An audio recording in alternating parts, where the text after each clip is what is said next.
safari guide today. We're going to be heading out on the reserve in just a minute, start our journey. So a couple important rules to talk about as we get going.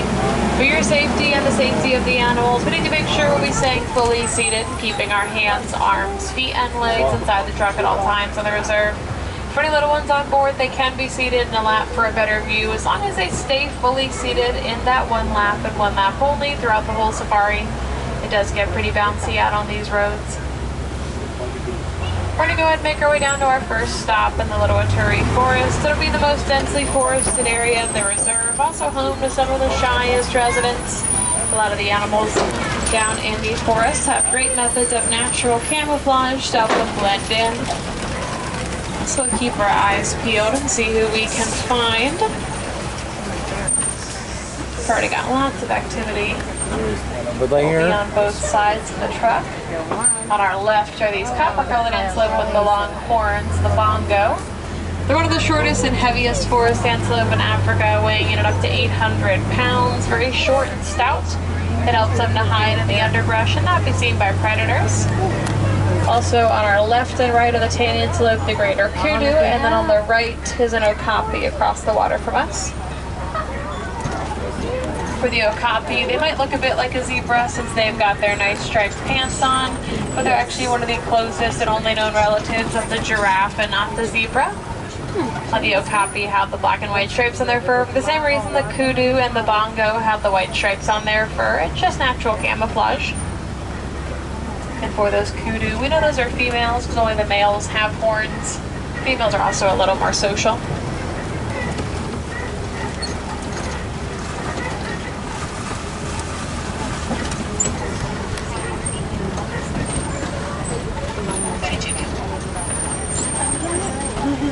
On our left, we've got two saddle-billed sturks hanging out right here in the shallow water.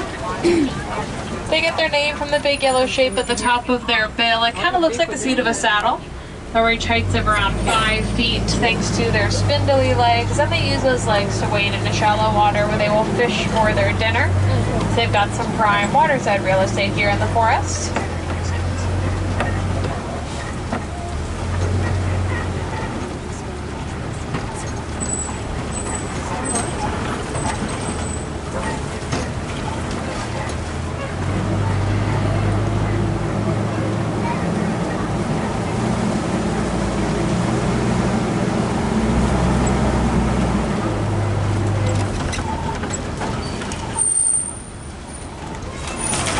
We're going to go ahead and make our way out of the forest and on to our next stop in the Safi River Valley. A lot of the animals in the valley love to hang out in and around the water, but Safi does mean clear. So we'll keep a close eye out for anybody who might be below the surface as we pass through.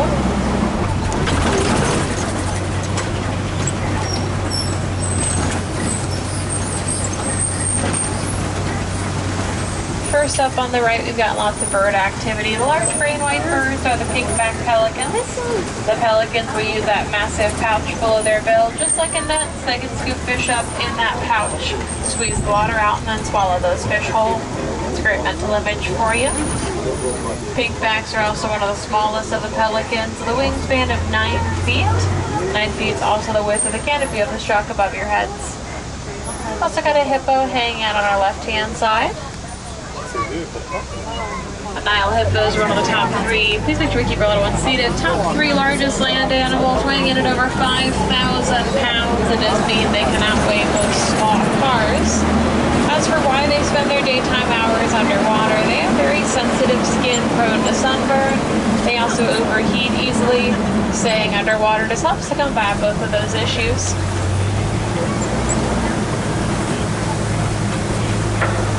There are a bunch more hippos over in the corner on our left. They're just enjoying the nice circulating water over there.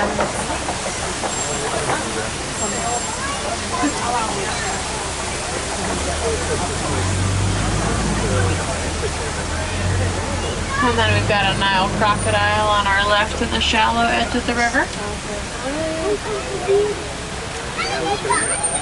Now, Nile crocodiles are the largest crocodilian in Africa. They're also one of the largest in the world.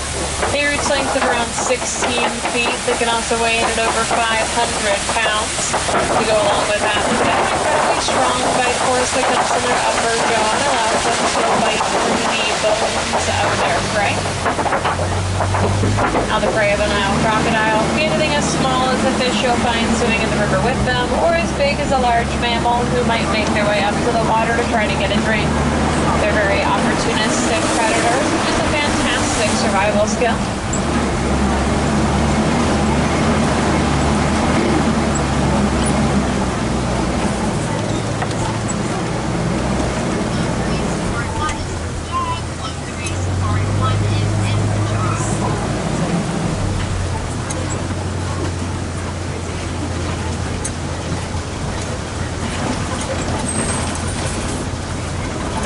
Our next stop is going to be on the savannah. We'll be looking for lots of migratory species here. Resources on the savannah can get pretty scarce, especially during times of drought when rain might not fall for weeks or months at a time. That's why some of the world's largest land migrations also take place on the savannah. So we'll keep a close eye out and see where we're going to be hanging out as we make our way around. And we'll talk about each of the animals we see once we are close enough for a better look, just for the sake of clarity.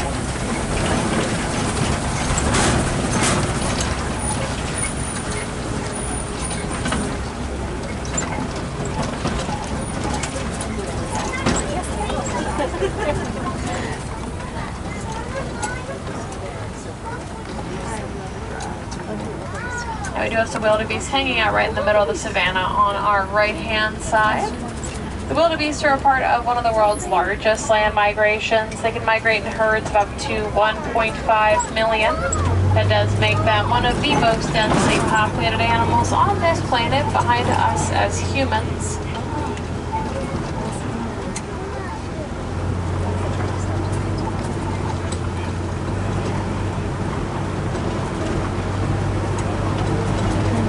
Over on our left, there's a couple of African painted dogs hanging out in the shade of that den. African painted dogs are a very social wild dog. They've never been domesticated. You'll find them in groups of around 5 to 15 on average. They're also one of the most successful hunters in Africa, beating out cheetahs and lions, which is pretty impressive. On our right, we've got some Hartman's mountain zebra and also the massive red and white cattle with even bigger horns, the Ankole cattle. They're one of the only two domesticated species on the reserve. Another name for them is the Watusi cattle, because they were first kept by the Watusi tribe. Also on the left are the sable antelope laying back in the shade. The sables are the emblem for the reserve we are on right now. They're kind of like a celebrity around here. They're one of the few species of antelope known for defending themselves against predators rather than fleeing. The Hartman's mountain zebra, they're one of 3 different kinds of zebra found in Africa. They're also the only ones known for making their homes at higher altitudes than the others, hence that mountain in their names. And then we've got 4 giraffes on our left and right.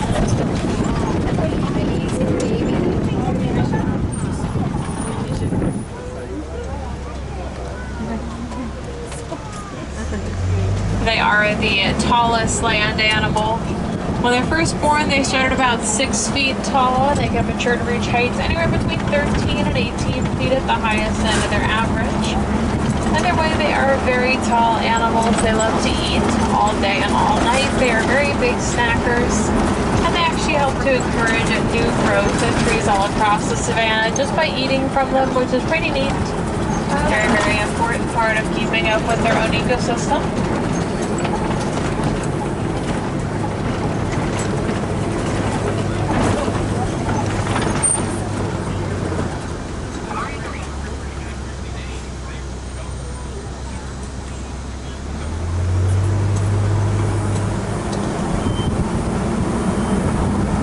Also on our right, the smaller tan antelope back by the tree line are the springbok.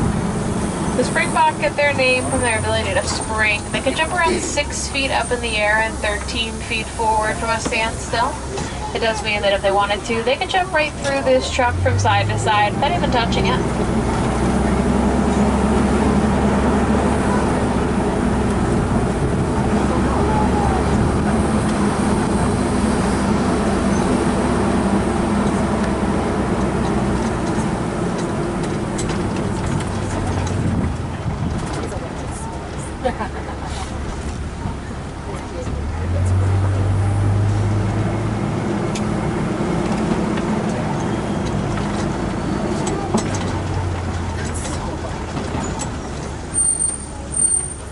We're going to go ahead and make our way off the savannah, or at least off the main stretch of the savannah, down over into elephant country. There's lots more shade over here.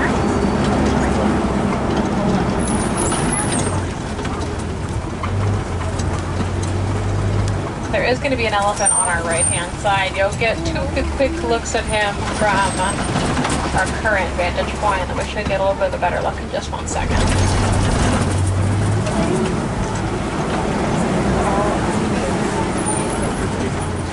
African elephants are the largest land animal. Actually, before we get to that, there's a mandrill on our left-hand side. She blended in very well for a second against the rocks, but there she is in the sunlight. There's another one sitting on the rocks in the shade, too. They are the world's largest monkeys. The little ones we're seeing Oh, there's one right there. The little ones we're seeing and hearing right now, those are the ladies. They're fully grown. They're just small, about 30 to 40 pounds. Males are much larger, about 100 pounds. There's one of them on the spotting guide above your head. The males especially have that really vibrant coloration on the face. They're really striking and vibrant blues and reds. Very ornamental coloring. And they're technically a monkeys that have very short little stubby tails. Very rare to see out here. There's that elephant on the right. Looks like he's sleeping. They are the largest land animals. You'll find the ladies in matriarchal family groups. Just means that mom or grandma will be in charge of the whole family, not unlike with people. Male elephants will leave those family groups in their teenage years to branch off and form loose bachelor herds like our friend on the right, but females stay together forever, so they're very, very social. You might find a family group up ahead. We'll keep our fingers crossed as we head to the next watering hole. There he is again on the right.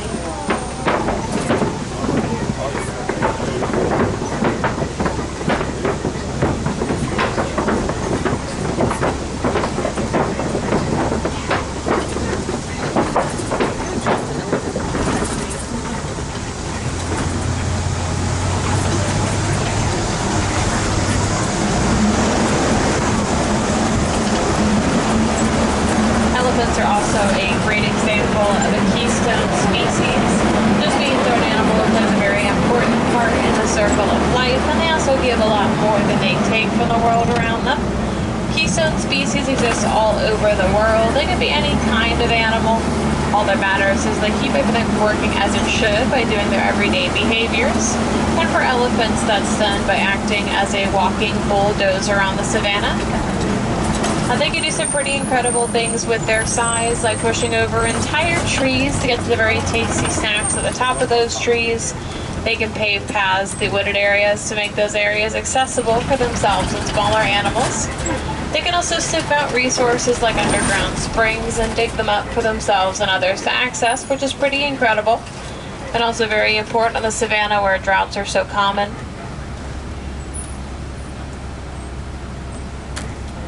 Elephants are just one example of a keystone species. Giraffes, another great one too, is the natural tree trimmers. There are also plenty more to find all over the world. I would definitely encourage you to do some of your own research. Try to find a couple of keystone species in your backyard and find a few ways to help protect these animals in your day-to-day lives. Even little things like picking up trash at your local park and also recycling can go a very long way.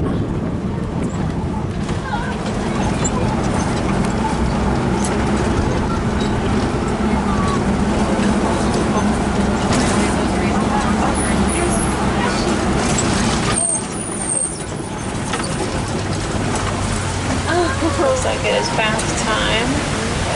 You can see baby kind of in that corner on the left, just almost behind us.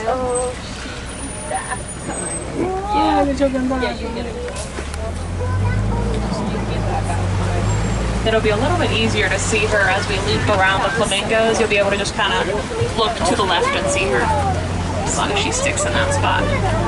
But here's this island full of greater flamingos on the left. They're the largest and latest pink flamingo. They get their pink color from beta carotene, found in things like krill and brine shrimp that make up a lot of their diet.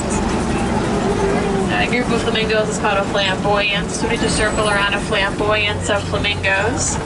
There's that better looking baby elephant on the left.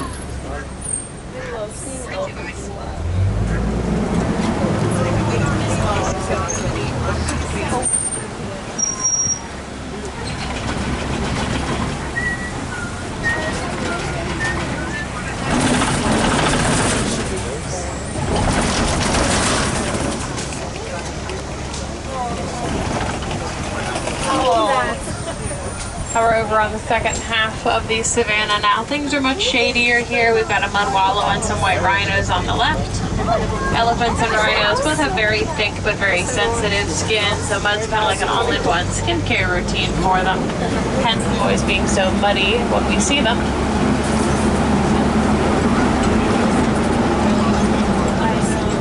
And these are white rhinos coming up on our left. They're the largest and most social of the 5 different species of rhino. They mature to weigh around 5,000 pounds, and they do make their homes in the savannah with their families. That's why they have the very wide, squared-off jaw to graze from all the grasses out here, just like giant lawnmowers. We've also got cheetahs on our left. They're in that far left-hand corner in the shade. There's 2 or 3 of them laying right there. They are the fastest land animal. They've got a top speed of between 60 and 70 miles an hour. They're more like a sprinter than a marathon runner though, because they can only maintain that speed for about a quarter mile. It does make stalking their prey a very important part of their hunting process. Cheetahs are also one of the few predators in Africa who prefer to hunt during the day rather than at night. That's why they've got black fur under and around their eyes. That fur looks like eyeliner, but it actually acts like athlete's paint to absorb the sun and keep the glare out of their vision while they're on the hunt. We'll also be able to see the lions on our left. Ooh, they're both on fire. A little bit better in just 1 second.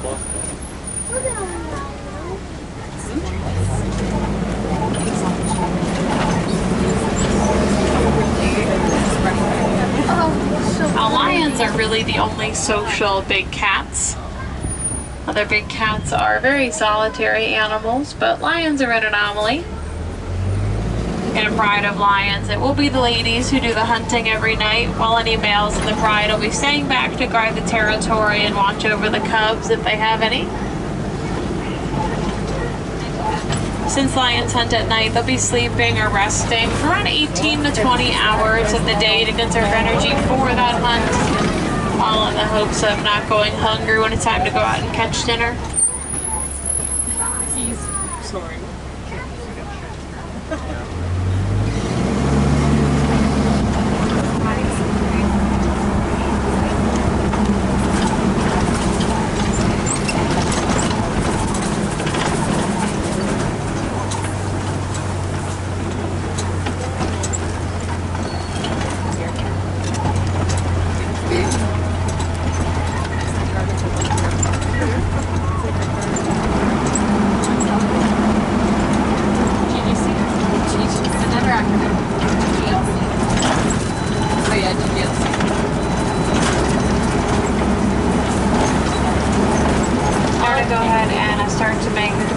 Towards our last stop for our safari. We've got one more animal to see before we head back to the village.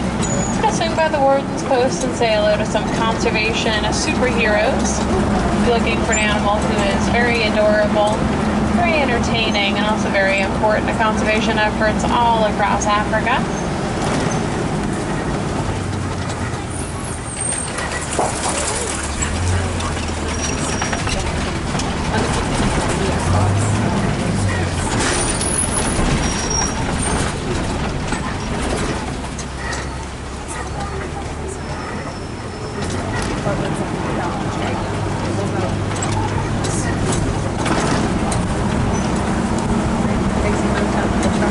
Here they are coming up on the left. These are the Nigerian dwarf goats.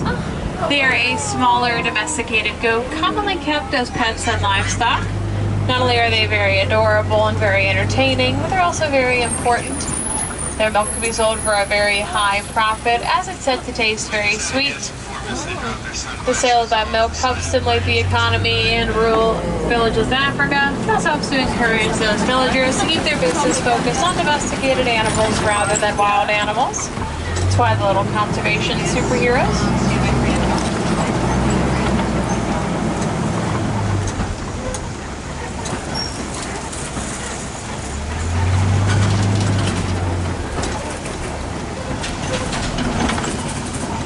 That was the last stop for our safari, which just means it's time to head back to the village to continue your adventure today. There's so many more animals to see around the park. You can check out the Gorilla Falls Trail by our exit, or the Maharaja Jungle Trek over in Asia.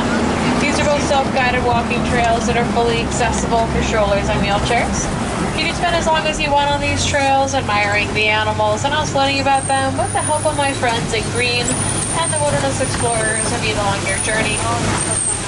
If I have any wilderness explorers on board and need their safari badge, you put on the Simba one. That's the name of this truck, and also your code word to get your badge on your way back to the village. I'd also encourage you to find a favorite animal you see around the park and learn as much as you can about them while you're visiting us. When it comes to wildlife conservation, knowledge really is power.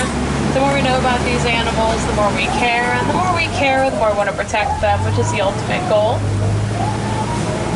If you do have any questions, I'll be happy to answer those once I get back up to the dock up ahead. My window's always open.